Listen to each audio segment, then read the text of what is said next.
جو کپڑے کے اندر کا جو شیطان ہوتا ہے، جو کپڑا کو سونگھ رہا ہوتا ہے، جو جنات کپڑے کو چمٹے ہوئے ہوتے ہیں، جب ہم تعوذ تسمیہ پڑھتے ہیں وہ ختم ہو جاتے ہیں، وہ اتر جاتے ہیں وہاں سے۔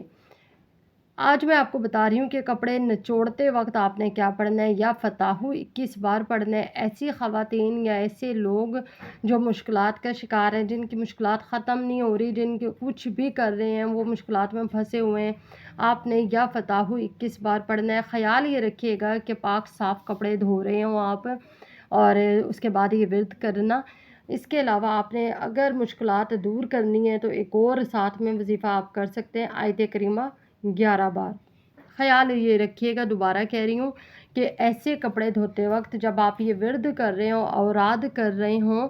تو ان اوراد کو کرتے ہوئے آپ کے اپنے کپڑے بھی پاک صاف ہونے چاہیے، اور جو کپڑے آپ دھو رہے ہیں وہ بھی پاک صاف ہونے چاہیے۔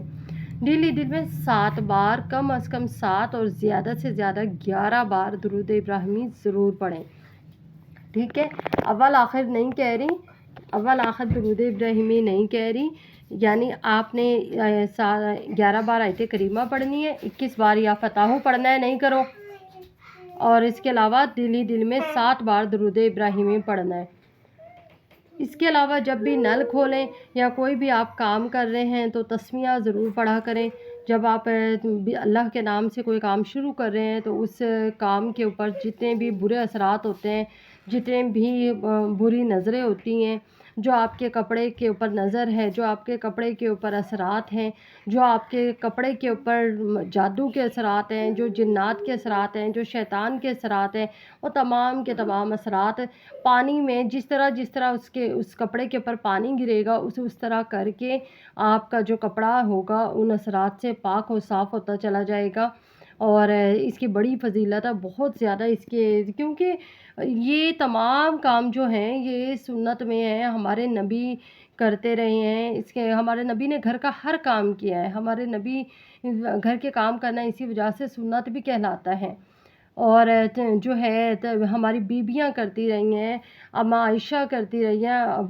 بی بی فاطمہ رضی اللہ تعالیٰ عنہا کرتی رہی ہیں۔ تو یہ تمام کام جب ہم سنت اپنے دماغ میں یہ بٹھا کے اور دل میں یہ بٹھا کے کریں گے کہ جی یہ سنت ہے، تو اس کام میں آپ کے لیے بہت ہی خیر اور برکت حاصل ہو جائے گی۔ آپ کو اس کام میں آپ کو برکتیں ملیں گی، اور وہ کام آپ کے لیے عمل بھی بن جائے گا، اور وہ کام آپ کے لیے باعث برکت بھی ثابت ہوگا۔ اور اس کام کے کرنے کے دوران میں جتنی بھی آپ کی مشکلات ہیں وہ تمام کی تمام مشکلات بھی حل ہوں گی۔ اچھا، مشکلات کیوں حل ہوں گی؟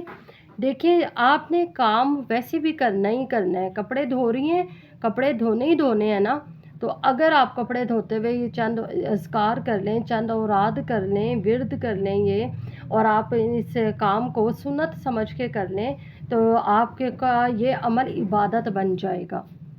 یہ عمل آپ کا عبادت بن جائے گا، اور عبادت کے دوران میں جو بھی دعائیں مانگی جاتی ہیں وہ قبول ہوتی ہیں۔ عبادت کے دوران میں جو بھی پریشانیاں آپ رب تعالیٰ کی ذات سے شیئر کریں گے وہ قبول ہوں گی، وہ پریشانیاں ختم ہوں گی، آسانیوں میں تبدیل ہوں گی۔ جب اللہ یہ دیکھے گا کہ یہ شخص مجھے سوتے جاگتے اٹھتے بیٹھتے اپنی پریشانی سنا رہا ہے، یہ شخص مجھے گھر کے کام کرتے ہوئے بھی، عبادت کے دوران بھی، ہر کسی بھی جگہ پہ مجھے بھول نہیں رہا، مجھے اپنی پریشانی بتا رہا ہے، مجھ سے اپنی پریشانی کا ذکر کر رہا ہے، تو اللہ تعالیٰ کو یہ عمل بہت پسند آتا ہے، اللہ تعالیٰ کو یہ ادا بہت پسند آتی ہے، اور اللہ تعالیٰ کی رحمت جوش میں آتی ہے، اور اللہ تعالیٰ آپ کی جو بھی جس مشکل کو سوچ کر اپنے دماغ میں، اپنے ذہن میں، دل میں اس مشکل کا تصور رکھیں، اور اس کے بعد کام کرنے کے دوران میں آپ یہ ذکر اوراد کریں، تو دیکھیں آپ کی مشکلات کس طرح حل ہوں گی، اور آپ کے ہر کام میں برکتیں ہوں گی۔ آپ کا وہ کام، کچھ کام ہمارے ایسے ہوتے ہیں جتنی زیادہ جلدی جلدی کرنے کی کوشش کر رہے ہوتے ہیں اتنے ہی زیادہ وہ لٹک رہے ہوتے ہیں کام، تو ایسے کام جو آپ تعوذ تسمیہ پڑھ کر اور ذکر اوراد کرتے ہوئے کام کریں گے، یقین کریں ایسے کام آپ کی جلدی بھی کلوز اپ ہوں گے اور بائنڈ اپ ہو جائیں گے۔ اور اس کے علاوہ یہ ہے کہ بہت ہی باعث برکت آپ کے لیے ہوگا، آپ کے لیے یہ کام، ایسے کام جو ہوں گے